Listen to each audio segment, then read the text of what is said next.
Hai teman-teman, perkenalkan nama saya Justina Christine Baik. Di sini saya akan menjelaskan bagaimana cara menggunakan aplikasi ChemLab. Di mana aplikasi ChemLab merupakan aplikasi yang digunakan untuk melakukan praktikum sederhana dengan cara virtual.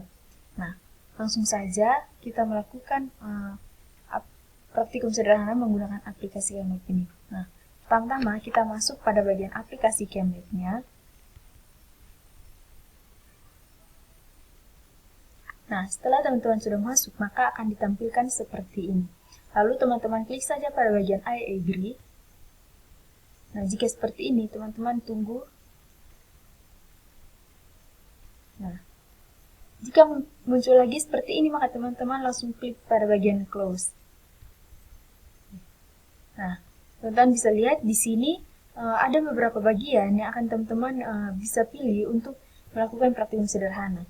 Di sini saya akan melakukan praktikum sederhana yang itu pada bagian generic lab. Langsung saja kita klik dan kita klik OK.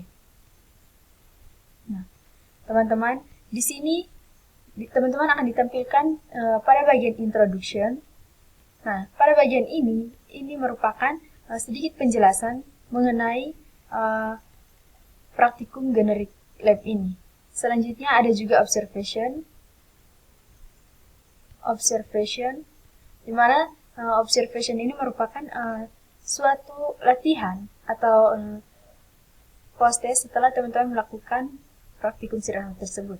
Dan juga ada prosedur. Nah, prosedur ini merupakan langkah-langkah yang akan teman-teman lakukan dalam melakukan praktikum sederhana ini.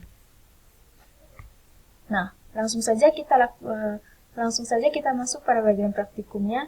Nah, di sini pada praktikum generic lab ini dia merupakan gambaran yang mendukung sejumlah prosedur kerja praktikum sederhana kimia, termasuk pemanasan, penuangan, titrasi, penambahan bahan kimia dan air, penggunaan indikator,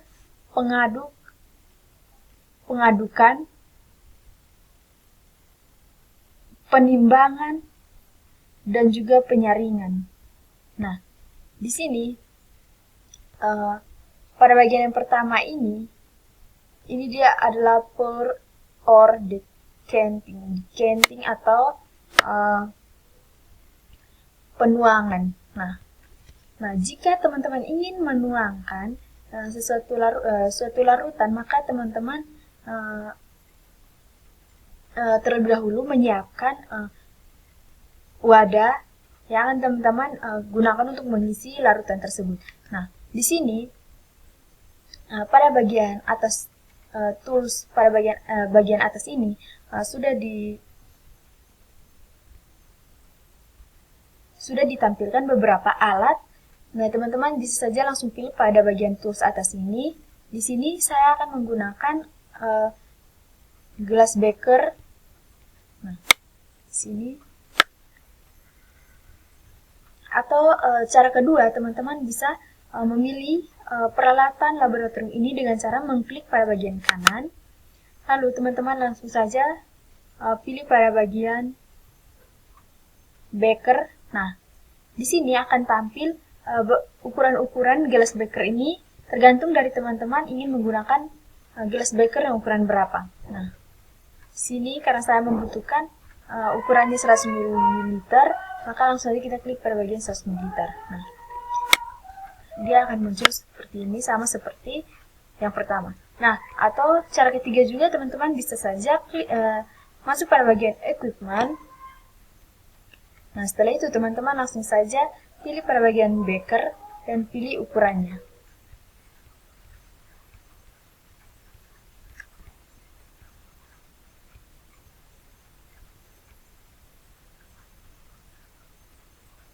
Nah, teman-teman bisa pilih pada bagian ukurannya di sini. Oke, karena di sini saya membutuhkan satu gelas beaker saja, maka yang satunya kita hapus. Nah, setelah itu di sini saya akan menambahkan H2O pada gelas beaker ini. Langsung saja kita klik pada bagian gelas beker ini, lalu kita klik pada bagian H2O yang ada pada bagian tools di atas ini. Nah, di sini teman-teman bisa memilih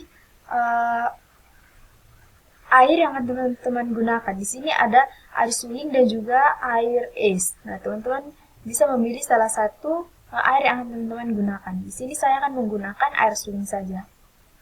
Nah, teman-teman bisa lihat di sini ukurannya sudah diketahui. Nah, jika teman-teman ingin menuangkan cairan atau air ini ke wadah lain, maka teman-teman juga akan menyiapkan wadah yang akan digunakan untuk menyimpan air yang akan teman-teman tuang ini. Di sini saya akan menggunakan wadahnya itu Erlenmeyer. Nah, saya langsung saja klik pada bagian tools yang ada di atas. Erlenmeyer ada pada bagian tools di atas ini. Klik.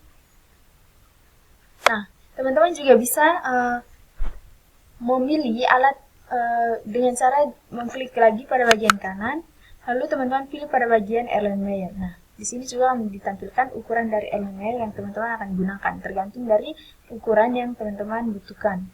Nah, bisa juga teman-teman masuk pada bagian equipment, lalu teman-teman pilih pada bagian Erlenmeyer ini. Akan tampil seperti yang tadi juga.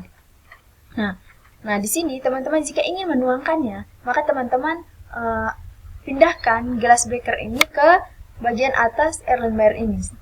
Caranya seperti ini.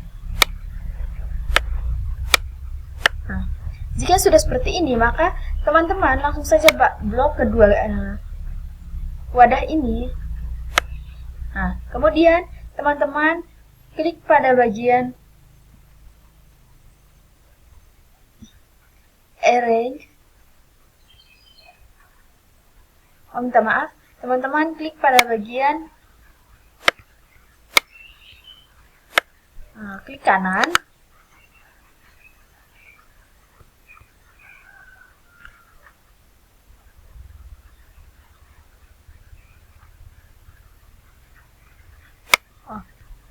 Minta maaf, teman-teman langsung saya klik pada bagian gelas beker, lalu teman-teman langsung klik saja pada bagian pour yang ada pada bagian atas ini, tools pada bagian atas. Nah, langsung saya teman-teman klik pada bagian pour. Nah, teman-teman bisa lihat di sini larut air yang tadi berada pada gelas beker ini sudah dituangkan ke dalam Erlenmeyer ini. Teman-teman bisa lihat airnya. Atau bisa juga teman-teman aktifkan cara untuk menuangkannya itu, teman-teman juga bisa aktifkan. Maaf, saya isi kembali dengan air.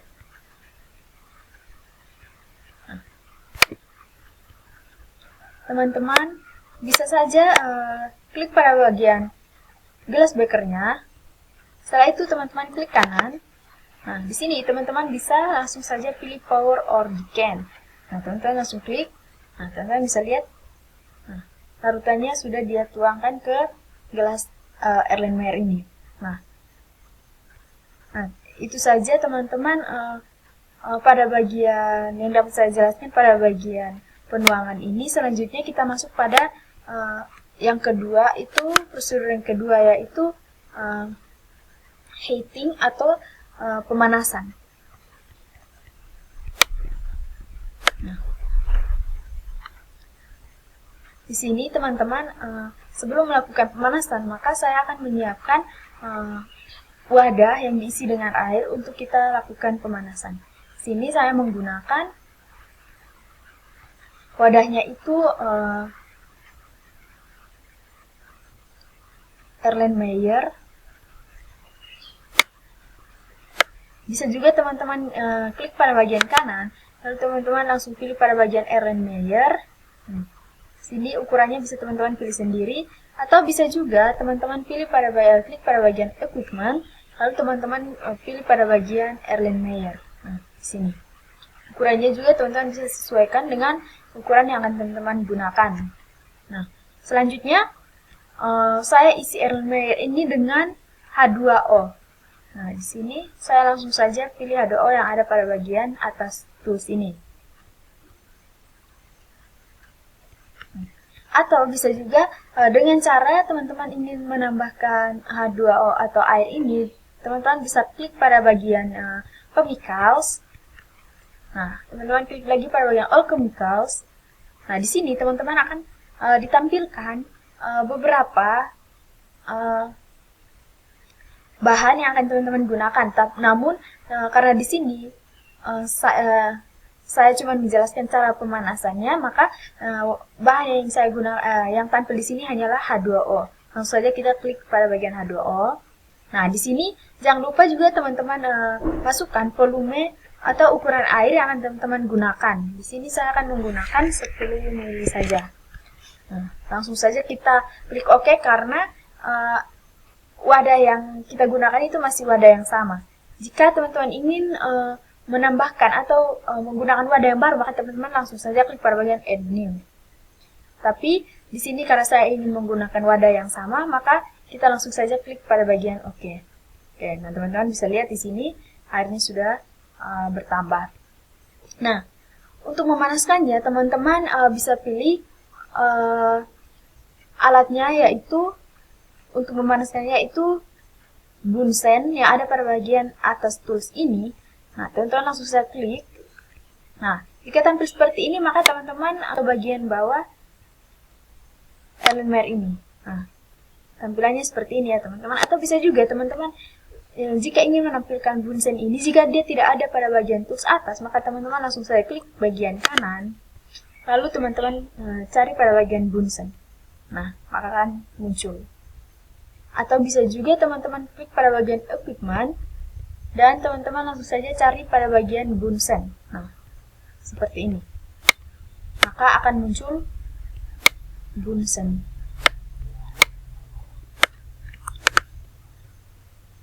Nah, teman-teman bisa lihat, jika teman-teman ingin memanaskan, maka lakukan seperti ini. Taruh Bunsennya pada bagian bawah alat yang teman-teman gunakan untuk memanaskan. Selanjutnya, kita masuk pada bagian yang ketiga, yaitu titrasi atau titration.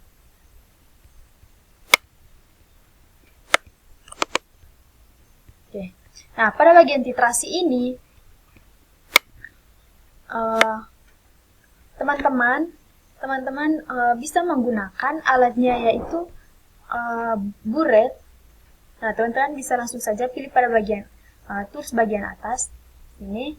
Nah, jika teman-teman mengklik pada bagian buret, maka dialog titrasinya akan muncul seperti ini.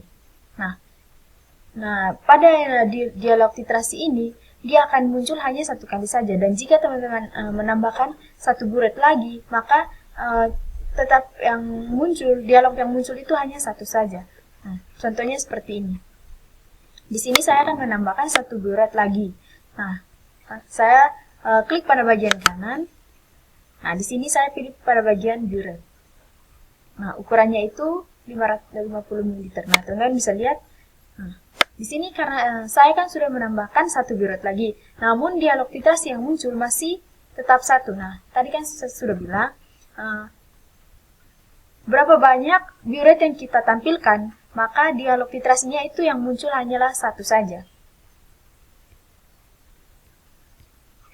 Nah, pada bagian titrasi ini, jika teman-teman menambahkan larutannya, atau contohnya saya menambahkan H2O sini, saya tambahkan H2O. Nah, jika saya ingin melakukan titrasi, maka saya akan mengklik pada bagian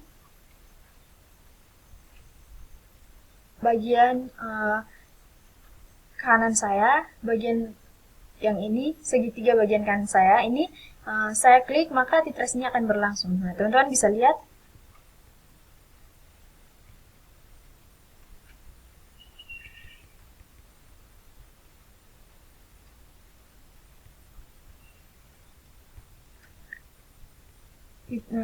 Jika teman-teman klik pada bagian kanan ini, maka teman-teman akan melakukan titrasi. Sedangkan jika teman-teman klik pada bagian kiri, maka teman-teman akan melakukan jika teman-teman klik pada bagian kiri, maka teman-teman akan dihentikan dalam melakukan titrasi. Nah, jika teman-teman bisa lihat, nah kolom-kolom yang kosong ini di sini akan mencatat berapa larutan yang digunakan dalam titrasi. Larutan awal yang teman-teman gunakan dalam titrasi itu banyaknya berapa, dan titrasi akhir larutan atau akhir dari titrasinya itu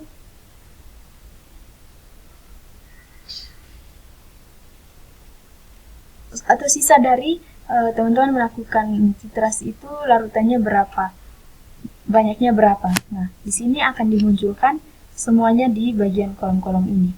Nah, selanjutnya kita masuk pada bagian penambahan bahan kimia.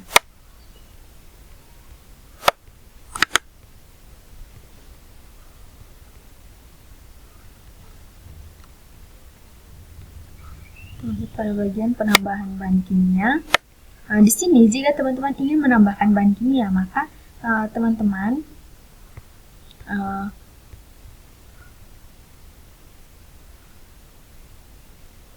nah, contohnya saya akan menambahkan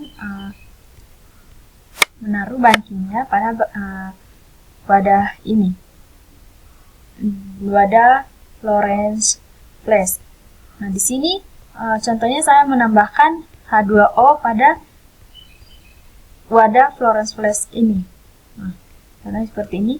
Dan jika saya ingin menambahkan bahan kimia seperti seperti HCl atau K2CR2O7, maka saya akan klik pada bagian chemicals, all chemicals.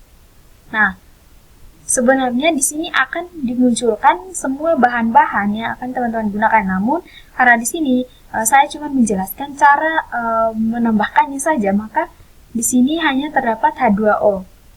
Nah, jika teman-teman ingin menambahkannya, maka teman-teman bisa saja langsung klik pada bagian chemicals, all chemicals, lalu teman-teman akan ditampilkan seperti ini. Maka teman-teman langsung klik pada bagian ini, lalu teman-teman pilih bahan yang akan teman-teman gunakan. Jika ditampilkan semua bahannya di sini, teman-teman pilih saja bahan yang akan teman-teman gunakan.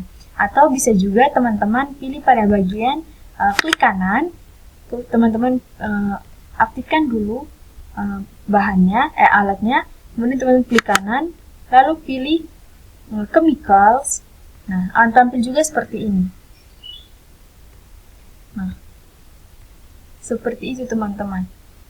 Jika teman-teman ingin menambahkan bahan, maka teman-teman bisa lakukan seperti hal yang tadi sudah saya lakukan.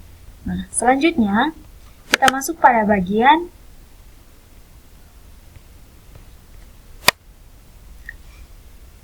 adding water.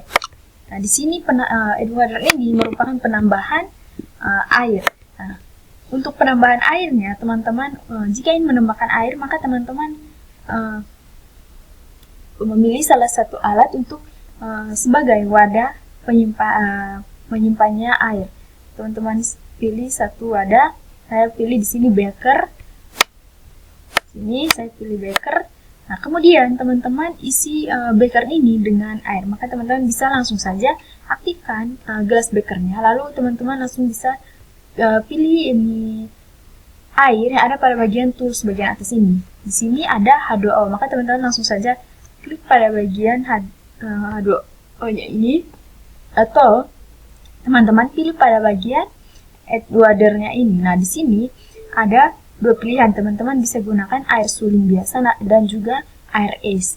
Nah, tergantung teman-teman ingin menggunakan yang mana. Nah, selanjutnya bisa juga teman-teman pilih pada bagian chemicals, all chemicals. Nah, di sini juga akan ditampilkan H2O. Nah, di sini langsung saja kita klik pada bagian H2O. Lalu volumenya itu jangan lupa teman-teman tambahkan juga ya. Di sini saya gunakan cuma 5 mili saja. Nah, jika teman-teman ingin menambahkan pada wadah yang sudah disediakan, teman-teman bisa langsung pindahkan pada bagian place in picket atau pada wadah yang sudah disediakan. Nah, jika teman-teman ingin menambahkan wadah baru, maka teman-teman klik pada bagian add new, lalu teman-teman pilih alat yang teman-teman gunakan untuk menaruh H2O ini di bagian sini. Nah, karena di sini saya sudah mengisinya, maka kita tutup saja ini. Nah, teman-teman bisa lihat di sini jika teman-teman ingin menambahkan air. Nah, jika teman-teman ingin menambahkan air juga, teman-teman bisa klik pada bagian kanan. Teman-teman pilih pada bagian, teman-teman jangan lupa aktifkan terlebih dahulu gelas bekernya, lalu teman-teman klik pada bagian kanan. Teman-teman langsung saja bisa pilih pada bagian water. Nah, di sini teman-teman langsung saja bisa dimunculkan seperti ini. Nah, di sini volume levelnya itu teman-teman bisa pilih tapi di sini volumenya itu tidak mulai dari yang terendah, namun langsung dari 40 ml hingga 100 ml. Nah, di sini juga sudah diketahui ruang temperaturnya itu 20 derajat Celcius dan pada air es itu dia ruang temperaturnya itu min 20 derajat Celcius. Seperti itu, teman-teman.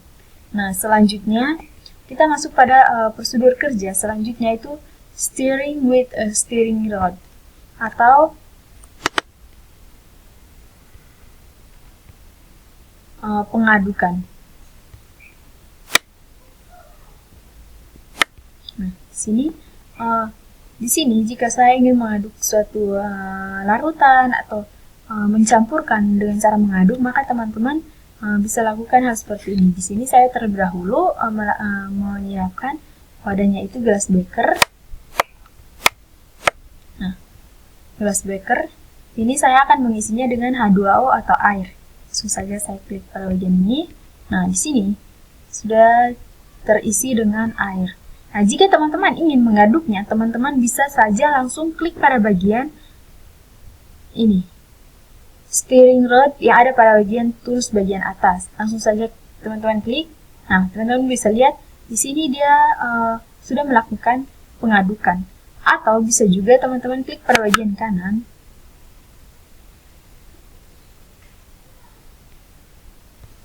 Maaf, teman-teman klik pada bagian chemicals. All chemicals. Maaf, equipment. Dan teman-teman bisa pilih bagian steering rod. Nah, teman-teman bisa lihat. Di sini dia sudah melakukan pengadukan.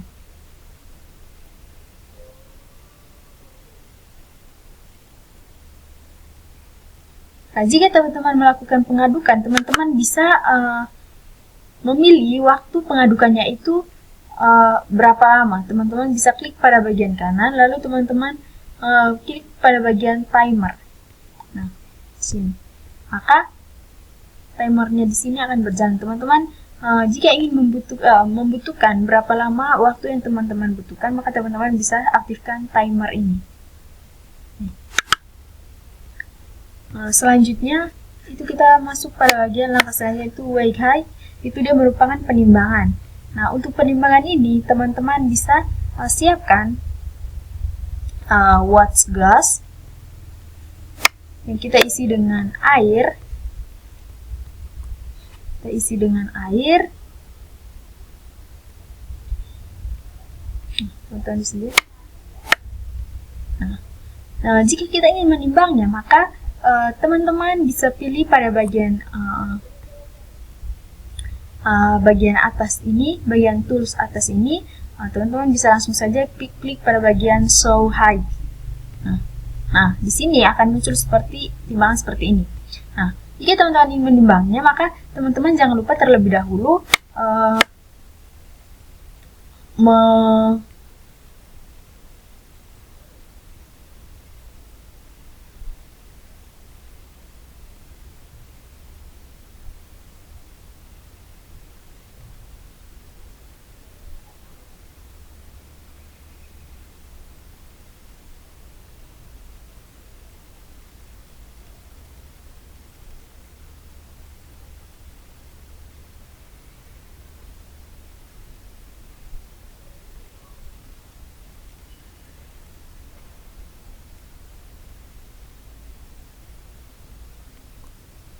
jangan lupa untuk zero balance.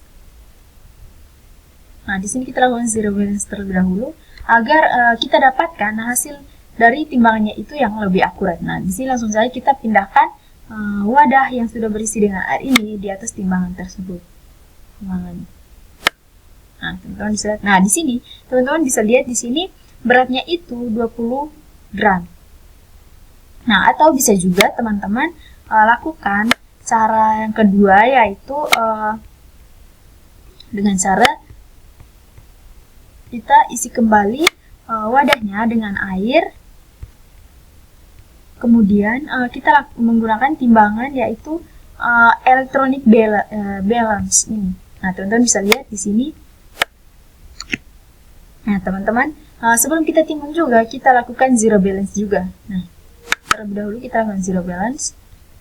Nah, sudah. Setelah itu kita pindahkan wadah yang berisi air ini ke atas timbangan tersebut. Nah, teman-teman juga bisa lihat di sini berat dari sampel atau air ini, dia merupakan berat beratnya itu sebesar 20 gram. Nah, kita pindahkan juga, lalu kita gunakan timbangan yang ketiga, yaitu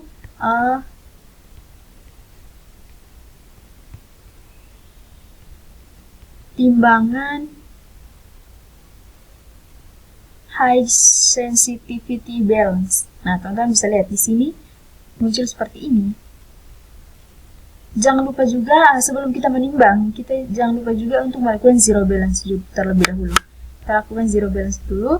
Kemudian kita masukkan wadah yang berisi larutan ini ke atas timbangan ini.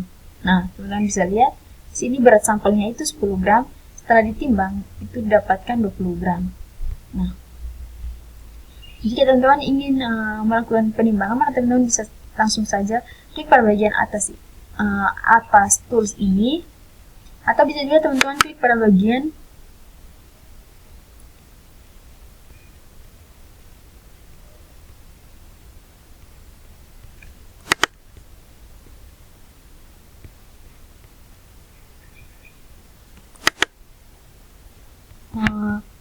equipment, lalu teman-teman pilih pada bagian show height. Nah, selanjutnya itu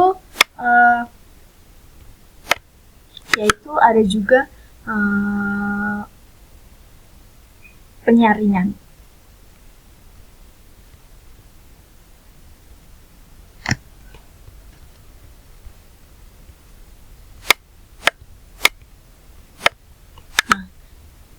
Jika teman-teman ingin menyaring, maka teman-teman bisa lakukan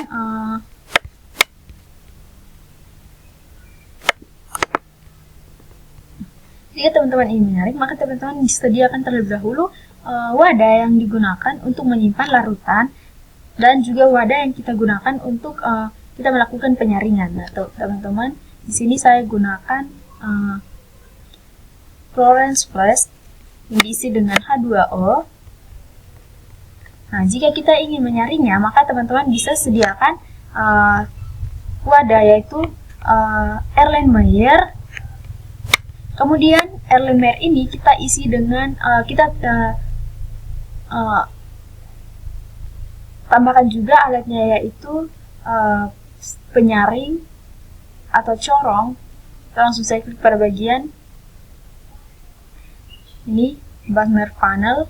Nah, teman-teman bisa lihat di sini saringannya sudah terpasang pada bagian atas Erlenmeyer. Nah, langsung saja jika teman-teman ingin menuangnya atau ingin menyaring, maka teman-teman pindahkan labu ukur ini atau Florence Flask ini ke atas Erlenmeyer ini. Kemudian teman-teman aktifkan pada Florence Flask ini dan klik pada bagian pour. Nah, di sini ketika teman-teman sudah menyaringnya, maka teman-teman bisa pisahkan sampel yang sudah kita saring. Nah, teman-teman, jika sudah dipisahkan seperti ini, maka sampel yang teman-teman saring tadi akan tertinggal pada corong ini, sedangkan larutannya akan masuk pada bagian Erlenmeyer tersebut. Nah,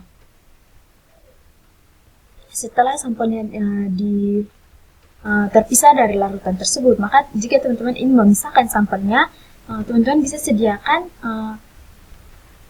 wadah baru untuk menyimpan sampel yang sudah teman-teman pisahkan dari larutan tersebut. Nah, mungkin itu saja teman-teman yang dapat saya jelaskan terkait dengan generic lab ini. Mungkin teman-teman dapat memahami apa yang sudah saya sampaikan. Dan apa yang sudah saya sampaikan ini bisa bermanfaat bagi teman-teman. Terima kasih.